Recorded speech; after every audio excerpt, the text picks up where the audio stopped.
आज आपण बनवणार आहोत गुरुपौर्णिमेनिमित्त प्रसाद मोतीचूरचे लाडू। चला तर मग कसे बनवायचे, मेजरमेंट किती घ्यायचं हे सगळं मी तुम्हाला सांगते। चला तर रेसिपीला सुरुवात करूया। इथे मी 1 कप बेसन पीठ घेतलेलं आहे, एकदम असं दाबून घेतलेलं आहे, तुम्ही बघू शकता। 1 कप पूर्ण घेतलेला आहे आणि आता आपल्याला हे चाळून घ्यायचं आहे, म्हणजे यामध्ये गुठळ्या वगैरे काहीच राहायला नको आहे। आता यामध्ये मी 3/4 कप पाणी घालणार आहे, पण ते पाणी अगदी थोडं थोडं घालून घेणार आहे। छान अशी व्यवस्थित अशी पेस्ट तयार करून घ्यायची आहे बघा। बरोबर 3/4 कप आपल्याला पाणी लागणार आहे। छान अशी मस्तपैकी एकदम लिक्विडी कन्सिस्टन्सीवर आपल्याला हे करून घ्यायचं आहे, एकदम फ्लोई कन्सिस्टन्सीवर आपल्याला हे करून घ्यायचं आहे। बघा पुढे मी दाखवतेच आहे तुम्हाला। बघा आता हे पूर्ण पाणी आपल्याला लागलेलं आहे, तुम्ही बघू शकता। आता इथे मी तुम्हाला चमच्याने दाखवत आहे, बघा एकदम फ्लोई कन्सिस्टन्सी आपली व्हायला हवी आहे। बघा किती छान, एकदम मस्त। यामध्ये मीठ वगैरे काहीच घालायचं नाही, फक्त बेसन पीठ आणि पाणी यानेच आपल्याला हे मिश्रण बनवून घ्यायचं आहे। आता आपल्याला हे मिश्रण आपल्याला बघा चमच्याच्या उलट्या साईडने बघितलं तर एकदम असं बोट फिरवलं ते एक लाईन पडली पाहिजे व ती मिक्स नको व्हायला, इथपर्यंत आपली फ्लोई कन्सिस्टन्सी पाहिजे। आता इथे मी आपल्याला ज्या केक आयसिंगसाठी ज्या बॅग लागतात त्या इथे मी वापरल्या आहेत, तुम्ही दुधाची पिशवी देखील वापरू शकता। बघा यामध्ये अशा प्रकारे आता यामध्ये ही सगळी भरायची आहे। आपण जे मिश्रण केलेलं आहे हे सगळं ओतून घ्यायचं आहे बघा, आणि वरतून रबर बँड लावायचा आहे एकदम छान असं टाईट। आणि बारीक जे पुढचं जे टोक आहे अगदी म्हणजे अगदी बारीक कट करून घ्यायचं आहे आपल्याला, म्हणजे आपले जे बुंदी पडणार आहे एकदम छान अशी पडेल। इथे मी एका कढईमध्ये 1 ते 1.25 कप मी तूप गरम करून घेतलेलं आहे बघा। मीडियम गॅसवर आपल्याला छान असं मस्त गरम करून घ्यायचं आहे व अशा प्रकारे व्हिडिओ दाखवल्याप्रमाणे असं आपल्याला त्यामध्ये आयसिंग बॅगच्या साहाय्याने आपल्याला ही बारीक अशी बुंदी पाडून घ्यायची आहे। बघा किती छान दिसते आहे, एकदम महीम अशी बुंदी पडली पाहिजे। किती छान दिसते, असे एकदम मोती पडल्यासारखे वाटतंय। अशा प्रकारे आपल्याला हे करून घ्यायचं आहे बघा।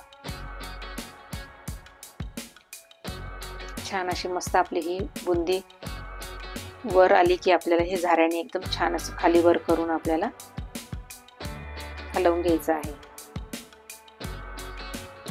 गॅस मिडियमच ठेवायचा आहे।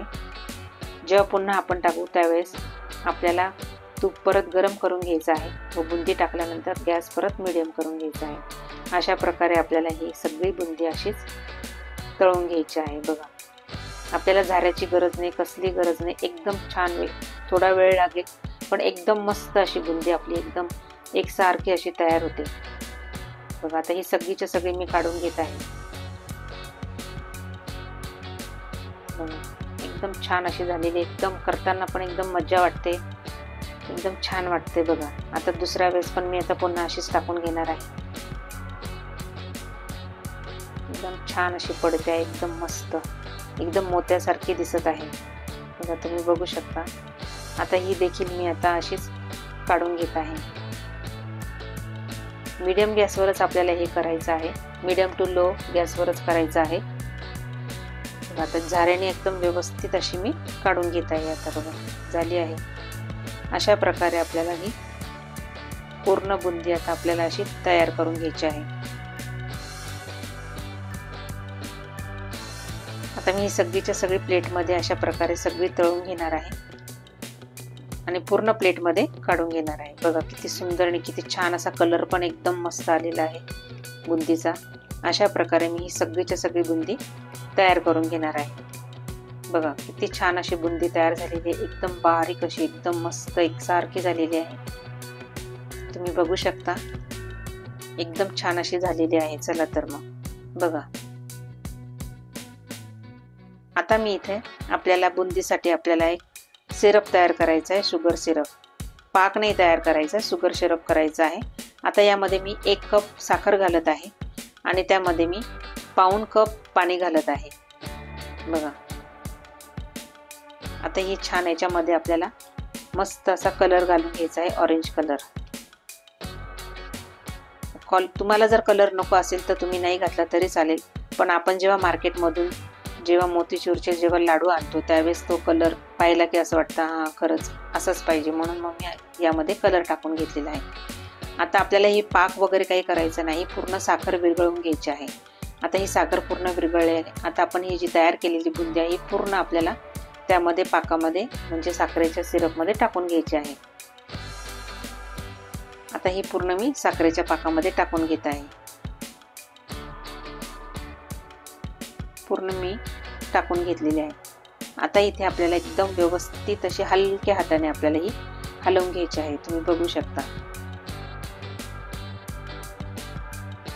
एकदम छान. घट्ट पण करायची नाहीये यामध्ये. बघा आता आपल्या बुंदीने पूर्ण पाक हा शोषून घेतलेला आहे बघा. बस इथपर्यंतच आपल्याला हे करायचं आहे एकदम छान असं बघा. आता हे तयार झाले. यामध्ये मी कलिंगडच्या बिया टाकलेल्या आहेत. तुम्ही टरबूजाच्या देखील टाकू शकता, पण मला ह्याच मिळाल्या म्हणून मी ह्या टाकलेल्या आहेत बघा. आता हे पूर्ण झालेलं आपल्याला एका प्लेटमध्ये हे सगळं काढून घ्यायचं आहे बघा. आता हे थोडंसं 10 मिनिटं गार करून घ्यायचं आहे.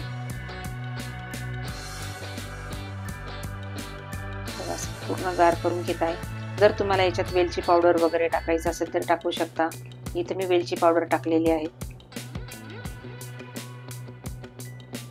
तुम्ही वासासाठी तुम्ही केवडा एसेन्स देखील टाकू शकता, पण यामध्ये मी वेलची पावडर टाकून घेतलेली आहे बघा. अशा प्रकारे आपले हे आणि हे सगळं आता मिक्स करून घ्यायचं आहे. आता इथे आपल्याला लाडू वळवायला घ्यायचे आहे बघा.